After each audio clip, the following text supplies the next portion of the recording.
Pemirsa, jangan lupa subscribe channel YouTube Official UTV, like dan bunyikan lonceng notifikasi Anda.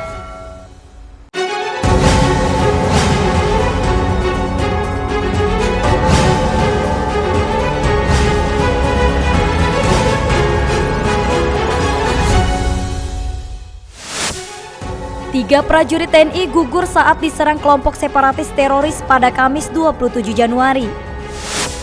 Bentrokan antar dua desa terjadi di perbatasan Desa Kariu dan Desa Ori, mengakibatkan 2 orang meninggal dunia. 51 pekerja migran Indonesia yang tiba melalui Batam terkonfirmasi positif COVID-19.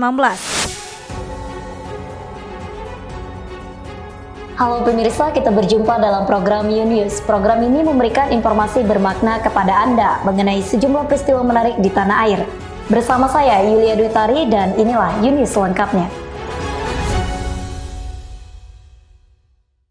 Saudara, 3 prajurit TNI gugur saat diserang kelompok separatis teroris pada Kamis 27 Januari, sekitar pukul 5:28 waktu Indonesia Timur.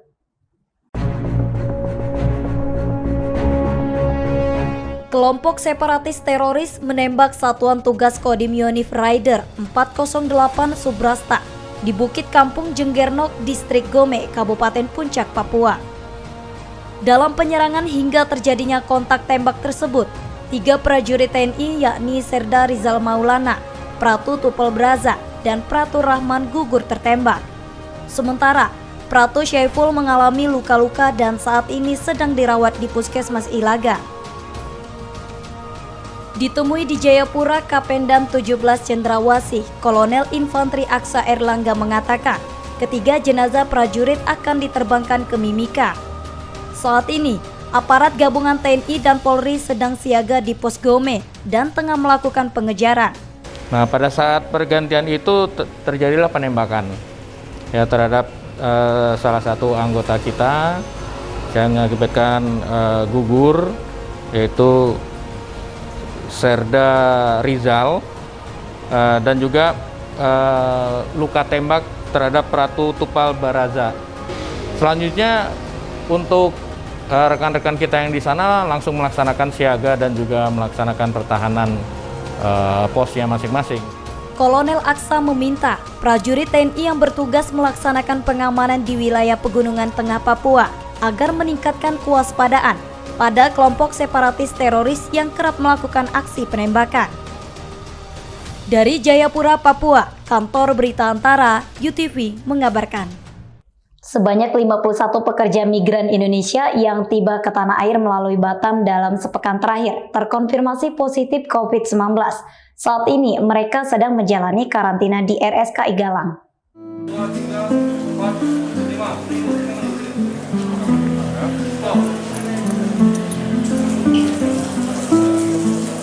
Wali Kota Batam Muhammad Rudi mengatakan, untuk saat ini PMI yang tiba selama sepekan di Kota Batam terdapat 51 orang PMI yang terpapar COVID-19 yang dikarantina atau tahap pemulihan di RSKI Galang.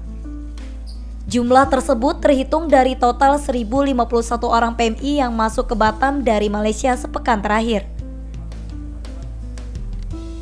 Rudi menjelaskan, untuk lokasi karantina para PMI saat ini ada Rumah Susun Pemko Batam, BP Batam, Asrama Haji Batam, dan RSKI Galang menjadi lokasi karantina bagi seluruh PMI yang masuk ke Kota Batam. Menurutnya, RSKI Galang diperuntukkan khusus untuk PMI yang baru tiba dari luar negeri dan terpapar COVID-19.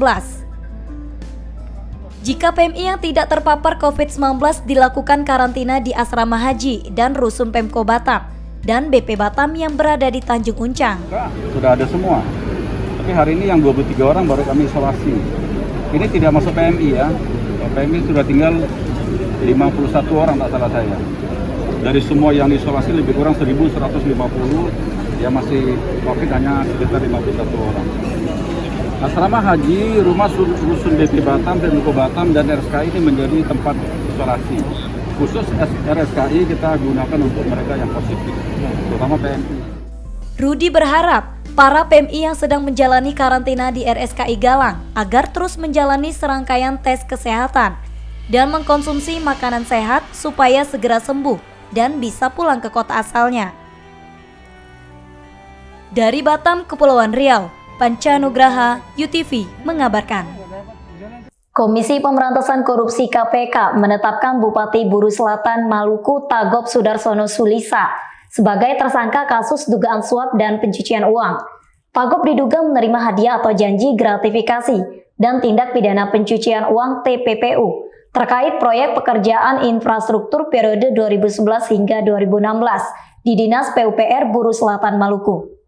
Penetapan tersangka pada Bupati Buru Selatan disampaikan Lili Pintauli Siregar, Wakil Ketua KPK, saat menggelar konferensi pers di Jakarta, Rabu 26 Januari. Tagop diduga menerima dana fee sebesar 10 miliar rupiah dari ketentuan pungutan fee sebesar 7 hingga 10% untuk setiap nilai kontrak proyek di Buru Selatan. Adapun proyek yang diduga dipungut fee oleh Tagop adalah pembangunan jalan dalam kota Namrole tahun 2015 dengan nilai proyek 3,1 miliar rupiah. Peningkatan jalan dalam kota Namrole dengan nilai proyek 14,2 miliar rupiah. Peningkatan jalan ruas Wamsisi SP Namrole Modern Mohe dengan nilai proyek 14,2 miliar rupiah. Dan proyek peningkatan jalan ruas Waemulang Biloro dengan nilai proyek 21,4 miliar rupiah. Selain Bupati Buru Selatan, KPK juga menetapkan 2 tersangka lainnya, yakni Joni Rinhad Kasman dan Ivana Kwelju selaku swasta. Kedua tersangka, yakni Tagop dan Joni akan ditahan selama 20 hari pertama. Sementara tersangka Ivana Kwelju masih belum ditahan. Dan atas penerimaan sejumlah fee ini, TSK TSS diduga menggunakan orang kepercayaannya yaitu TSK JRK untuk menerima sejumlah uang menggunakan rekening bank miliknya dan berikutnya ditransfer ke rekening bank milik TSK TSS. Diduga nilai fee yang diterima oleh TSK TSS itu sekitar sejumlah 10 miliar rupiah yang diantaranya diberikan oleh TSK IK karena dipilih untuk mengerjakan salah satu proyek pengerjaan yang anggarannya bersumber dari DAKA tahun 2015. Penerimaan uang 10 miliar yang dimaksud ini diduga TSK TSS membeli sejumlah aset dengan menggunakan nama pihak-pihak lain dengan maksud untuk menyamarkan asal-usul uang yang diterima dari para rekanan kontraktor itu. Selain fokus pada penanganan tindak pidana gratifikasinya, juga akan mengungkap tindak pidana pencucian uangnya, hingga penegakan hukum dan pemberantasan korupsi itu bisa lebih optimal dalam memulihkan kerugian keuangan negara yang telah timbul akibat dari kejahatan tersebut.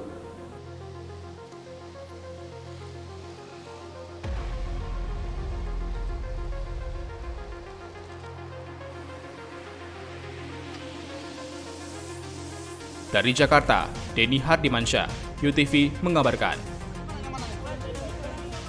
Pemirsa, bentrokan antar 2 desa terjadi di perbatasan Desa Kariu dan Desa Ori yang mengakibatkan 2 orang meninggal dunia.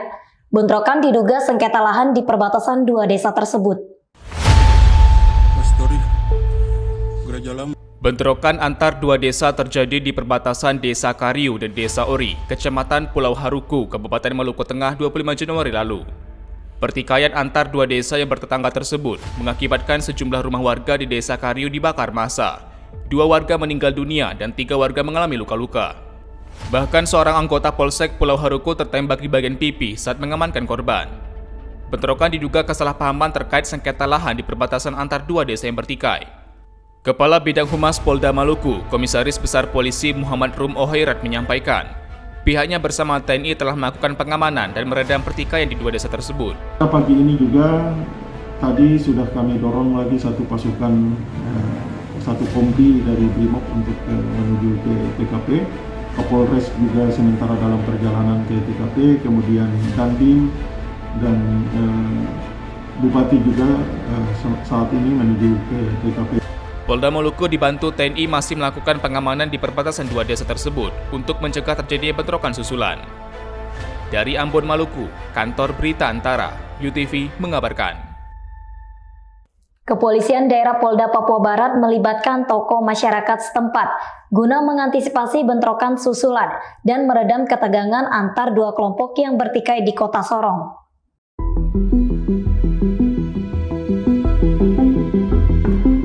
Polda Papua Barat akan melibatkan tokoh adat, tokoh agama, dan tokoh masyarakat Kota Sorong guna mengantisipasi bentrok susulan di daerah tersebut. Langkah awal, polisi telah menemui perwakilan kedua kelompok yang bertikai sekaligus memeriksa sejumlah saksi dan olah tempat kejadian perkara. Saat ini, aparat gabungan TNI dan Polri berjaga di lokasi kejadian, serta di permukiman dua kelompok yang bertikai, guna mengantisipasi bentrok susulan. Namun akibat kejadian tersebut memang satu orang dari pihak kelompok itu meninggal dunia, kemudian melakukan pembakaran di salah satu tempat hiburan malam. Kalau namanya Bulo ya, kalau boleh disebutkan ya. Itu masih didalamin, apakah akibat perkelahian sebelumnya, permasalahan sebelumnya, atau ada permasalahan baru. Sebelumnya, bentrokan antar dua kelompok warga terjadi di Kota Sorong, Papua Barat, Senin malam 24 Januari lalu. Kejadian itu mengakibatkan satu orang meregang nyawa saat bentrokan, dan 17 orang meninggal dunia akibat terperangkap di dalam ruangan tempat karaoke yang dibakar massa saat bertikai. Dari Sorong, Papua Barat, Kantor Berita Antara, UTV mengabarkan. Saudara, aksi pencurian kembali terjadi di Kota Tanjung Pinang, Kepulauan Riau, Senin 24 Januari kemarin. Kali ini kotak amal di rumah makan Padang MPM Resto dibawa kabur maling dan aksinya terekam kamera CCTV.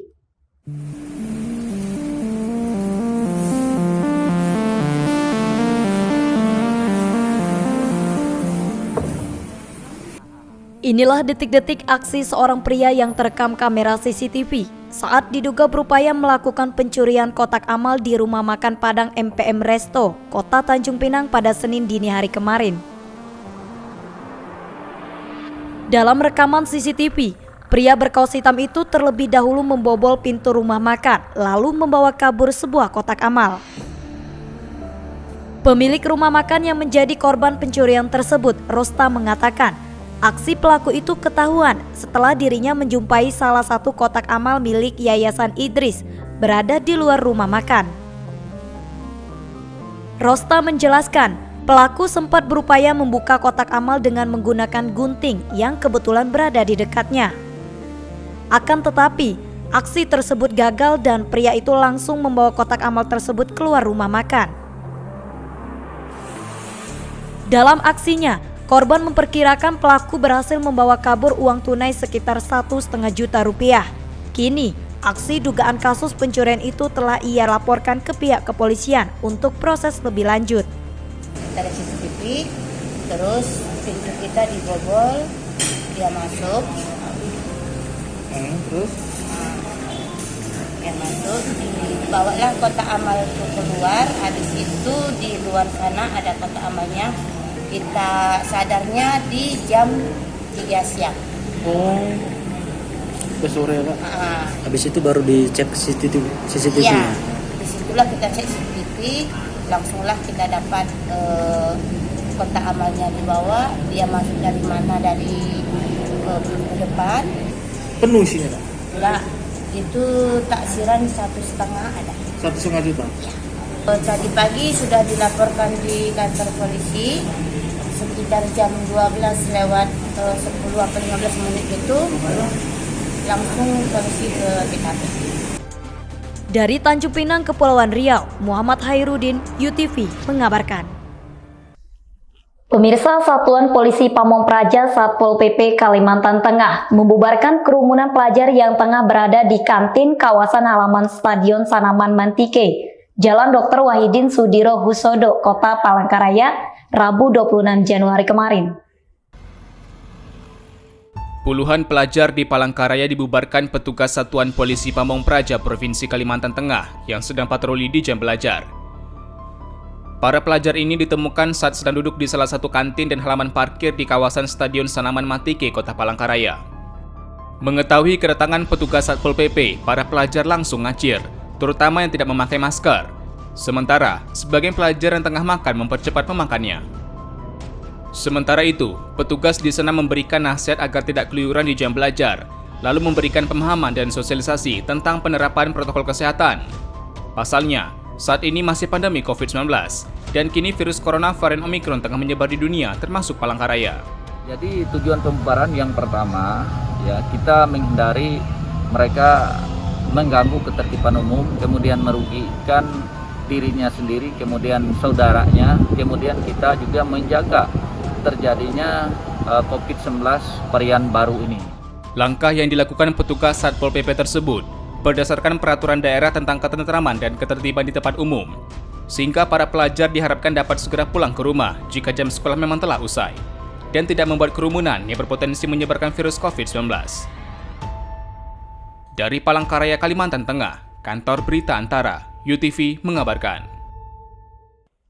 Sepanjang Januari 2022, lahan kosong seluas 7 hektar di 7 titik di wilayah Kecamatan Bintan Timur, Kabupaten Bintan, Kepulauan Riau terbakar.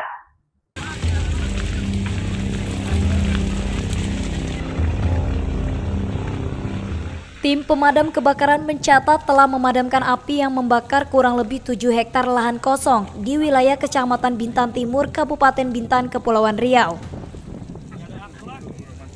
Kepala Unit Pelaksana Teknis Pemadam Kebakaran Bintan Timur, Nur Wendy menyebutkan, lahan yang terbakar tersebut terjadi di 2 kelurahan di Kecamatan Bintan Timur, yakni Kelurahan Gunung Lengkuas dan Kelurahan Kijang Kota. Sejak awal Januari tahun ini, kebakaran lahan pertama kali di wilayah Kelurahan Gunung Lengkuas, tepatnya di Kampung Wacopet. Lahan kosong seluas kurang lebih 2 hektar terbakar di sana. Hingga saat ini, kebakaran lahan tersebut umumnya terjadi di siang dan sore hari. Ia menghimbau agar warga tidak membakar sampah atau lahan secara sembarangan, mengingat saat ini di wilayah Bintan memasuki musim panas. Penyebabnya sampai saat ini belum dapat kita ketahui sumber apinya. Biasanya kebakaran itu terjadi, mungkin ini faktor sengaja membakar sampah. Akibat membakar sampah, lupa, sehingga api dibawa angin terbang kemana-mana. Teman dari Damkar maupun tim Satgas Karhutla Bintan Timur mengingat situasi keadaan cuaca yang cukup panas, ini sudah masuk di musim kemarau, diminta masyarakat untuk tidak membakar lalu ditinggalkan.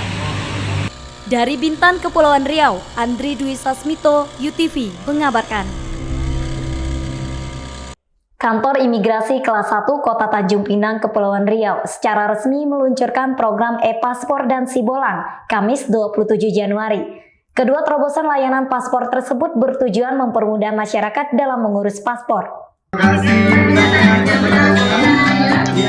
Kepala Imigrasi Kelas 1 Tanjung Pinang Hairil Mirza mengatakan, program e-paspor dan Sibolang merupakan terobosan terbaru untuk melayani masyarakat.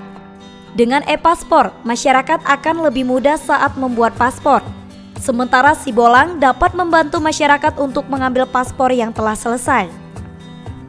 Menurut Hairil, kelebihan terobosan layanan tersebut hanya membutuhkan waktu selama 3 hari.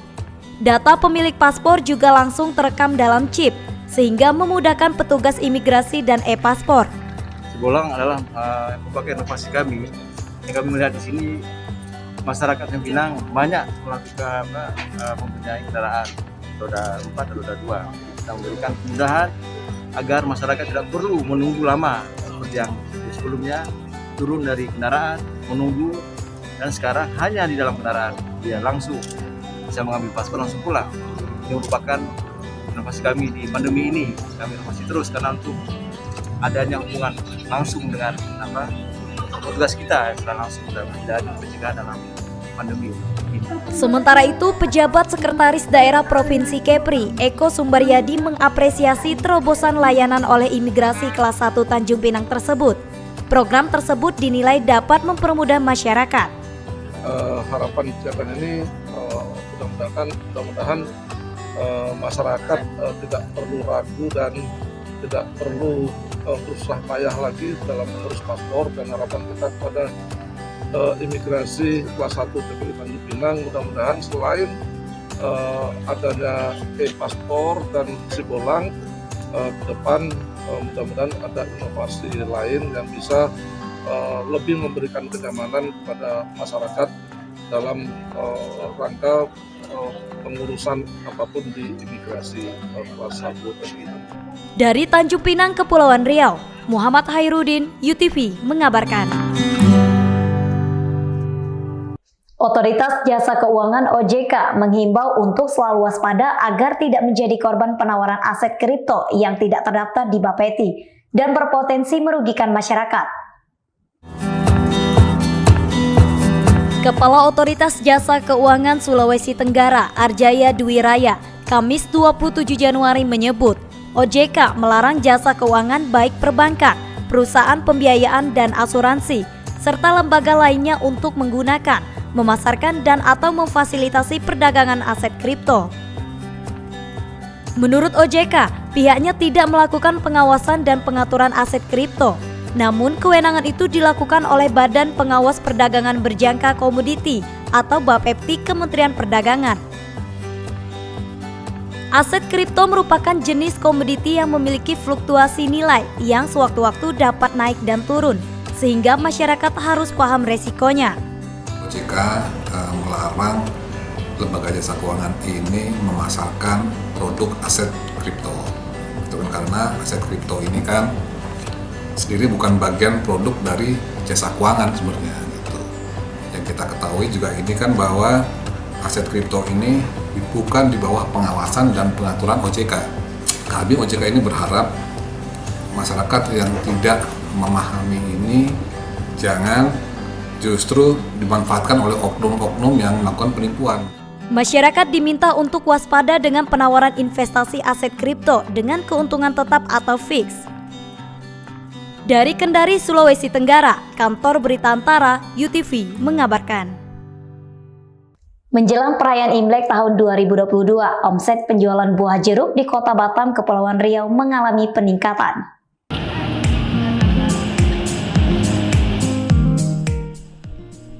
Komoditi buah jeruk mulai masuk ke Batam sejak tanggal 7 Januari lalu. Beragam jeruk impor asal Cina ini banyak diminati oleh etnis Tionghoa yang akan merayakan Imlek. Herlin, salah satu penjual jeruk di kawasan Nagoya, Rabu 27 Januari menyebut bahwa saat ini stok jeruk di tempat usahanya telah banyak terjual. Saat ini, harga jual jeruk di pasar Kota Batam juga diakuinya beragam, bergantung pada ukuran dan merek yang tersedia. Mengenai kisaran harga, untuk 1 kg pihaknya menjual mulai dari harga Rp90.000 hingga ratusan ribu rupiah per kilogramnya. Herlin mengaku menyediakan jeruk pada perayaan Imlek memang menjadi tradisi bagi yang merayakan Tahun Baru Imlek, di mana jeruk disimbolkan sebagai lambang pembawa keberuntungan. Kalau misalnya penjualan ada peningkatan sih dibanding tahun lalu. Benar, karena sekarang COVID kan udah mulai reda nih, udah mau 2 tahun ya. Jadi untungnya ada peningkatan dibanding tahun sebelumnya. Emang harga jualnya berapa sekarang sih? Untuk jenis jeruk yang tersedia emang ada berapa dan harga jualnya berapa? Kalau dari kita jenis jeruk banyak banget. Jadi tergantung ukuran, tergantung merek, itu banyak banget. Cuman yang biasanya yang standar itu orang beli ukuran M. Terus jenis jeruknya tetap jeruk Yongchun. Ya, untuk harganya kisaran harga 90.000 sampai 100.000 ke atas. Ada lah 500 juga ada. Selaku penjual jeruk, Herlin juga menuturkan bahwa semakin mendekati perayaan Imlek, harga jual jeruk juga akan semakin mahal.